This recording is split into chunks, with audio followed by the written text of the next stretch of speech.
अवधूत चिंतन श्री गुरुदेव दत्त. श्री स्वामी समर्थ. जय जय स्वामी समर्थ. स्वामी म्हणतात, बाळा, या गणेश चतुर्थीच्या 10 दिवसांमध्ये तू नामस्मरणाला प्रथम प्राधान्य दे. कारण बाळा, गणपतीचा, गणेश बाप्पाचा आशीर्वाद तुझ्या परिवारावर सदैव राहील. ज्याप्रमाणे तू आमचे नामस्मरण करतोस, त्याचप्रमाणे या 10 दिवसांमध्ये तू गणपती बाप्पाचे मनापासून नामस्मरण कर, त्याची सेवा कर. बाळा, निश्चितच तुझ्या सर्व इच्छा बाप्पा पूर्ण करतील. स्वामी म्हणतात, बाळा, गणपती बाप्पाला विघ्नहर्ता म्हणतात. म्हणून बाळा, येणारे विघ्न, येणारे संकट हे बाप्पा दूर करतील. ज्याप्रमाणे बाप्पा या 10 दिवसाची आतुरतेने वाट बघतो, त्याचप्रमाणे माझे प्रिय भक्त देखील माझ्या येण्याची वाट बघतात. बाप्पांना देखील त्यांच्या भक्तांवाचून राहवत नाही. स्वामी म्हणतात, बाळा, तुला शक्य झाल्यास बाप्पांना मोदकाचा नैवेद्य अर्पण कर. बाप्पांना मोदक प्रिय असल्यामुळे भक्तांवर प्रसन्न होतो आणि खूप मनापासून प्रत्येक भक्ताला आशीर्वाद देतो. त्याचे जीवन सुख, समृद्धी आणि आनंदाने भरभरून जाते. स्वामी म्हणतात, माझ्या प्रिय बाळा, ज्याप्रमाणे तू गणपती बाप्पाची आगमनाची वाट बघत होता, त्यानुसारच बाळा, आता तुझ्या मनाप्रमाणे सर्व काही घडणार आहे. कारण तुझ्या सर्व इच्छा आमच्यासोबतच आता बाप्पा देखील पूर्ण करणार आहे. स्वामी म्हणतात, बाळा, जेव्हा बाप्पा आपल्या घरी येतो, तेव्हा आपले घर किती आनंदाने, किती भरभराटीने, किती जल्लोषाने आपण गणपती बाप्पांचे स्वागत करतो. बाप्पा त्याचप्रमाणे आपल्याला आपल्या जीवनामध्ये सर्व अडचणी दूर करून आपले जीवन भरभराटीने, सुखसमृद्धीने भरून देतो. बाळा, या गणपती बाप्पांच्या दिवसांमध्ये तू जितके जास्त बाप्पांचे नामस्मरण करशील, तितकेच जास्त तू पुण्य कमवशील आणि त्याचप्रमाणे तुझ्या इच्छा, आकांक्षा हे गणराया, हे स्वामी समर्थ, हे स्वामी राया पूर्ण करतील आणि तुझे जीवन आनंदित होईल. स्वामी म्हणतात, बाळा, भक्ती करण्याचे रहस्य म्हणजे काय? तर बाळा, भगवंताचे स्मरण हेच आहे भक्तीचे रहस्य. स्वामी म्हणतात, बाळा, भक्तीचा विषय एका भगवंत ठेवला की बाकी सर्वाचा विसर पडतो. बाळा, भक्ती केली की चित्त हरवून जाते, हे सांगावेच लागत नाही. बाळा, स्वतःचे विस्मरण आणि भगवंताचे स्मरण हेच भक्तीचे रहस्य आहे. भगवंताची भक्ती केल्याने खरी प्रगती होते. कारण भगवंता वाचून यश प्राप्त झाले आणि अपयश जर आले तरी ते भगवंताची इच्छा समजून आपण परत त्या इच्छेला प्राप्त करण्यासाठी झटावे.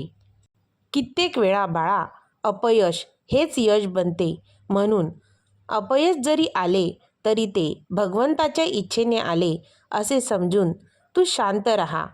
भगवंत आहे असे म्हणणे किंवा मानणे याचा अर्थ असा आहे, ही सर्व सृष्टी भगवंताने उत्पन्न केली आहे. त्या सृष्टीचे तो रक्षण करतो आणि पालन देखील करतो. बाळा, सृष्टीमध्ये अनेक समूह आहेत, त्यांचे सुद्धा रक्षण आणि पालनपोषण भगवंत करतो. बाळा, त्या समूहांपैकी तू एक जीव आहेस आणि तुझेही रक्षण आणि पालन आम्ही सदैव करत राहतो. आणि या सृष्टीचे पालनहार तुझे ब्रह्मांड नायक श्री स्वामी समर्थ तुझ्या पाठीशी सदैव उभे आहेत. त्याचप्रमाणे तुझे रक्षण देखील ते करणार आहेत. म्हणून बाळा, त्यांच्या नामस्मरणात कधीही खंड करू नकोस आणि जास्तीत जास्त नामस्मरण केल्याने तुझे जीवन सफल होईल आणि नक्कीच तुला ज्या यशाची प्राप्ती करायची आहे, ते यश प्राप्त होईल. स्वामी म्हणतात, बाळा, जो माझ्यावर पूर्णपणे विश्वास ठेवतो तोच माझा खरा भक्त आम्ही समजतो. बाळा, तू जेव्हा आमची भक्ती करतो आणि सर्व काही आमच्यावर सोडून देतो आणि स्वतःच्या मनात असा विचार करतो की माझा त्राता, माझी काळजी घेणारा, माझे रक्षण करणारा, माझे पालन करणारा तो भगवंत आहे, ते स्वामी आहेत, असे जर तू मानत असशील आणि बाळा त्याचप्रमाणे तसं वागत देखील असशील, बाळा, हीच तुझी आमच्याबद्दलची खरी अस्तित्व बुद्धी होईल. बाळा, ज्याप्रमाणे तुझे स्वतःवर जितके प्रेम आहे त्याच्यापेक्षा जास्त प्रेम तू आमच्यावर करतोस, बाळा, यालाच खरी उपासना म्हणतात आणि हेच तुझ्या जीवनाचे सर्वस्व आहे. बाळा, जेव्हा तुला आमची प्रचिती येते, आमचा साक्षात्कार होते, तेव्हा तू आम्हाला पूर्णपणे अर्पण करतो, आम्हाला पूर्णपणे आपलंसं करतोस आणि बाळा, आम्ही देखील तुला मनापासून आपलं मानतो आणि आमच्या प्रत्येक प्रिय भक्तांवर आम्ही खूप मनापासून प्रेम करतो. स्वामी म्हणतात, बाळा, तुझ्या आयुष्यात कोण येणार हे तू जन्माला येतानाच ठरलेलं असतं.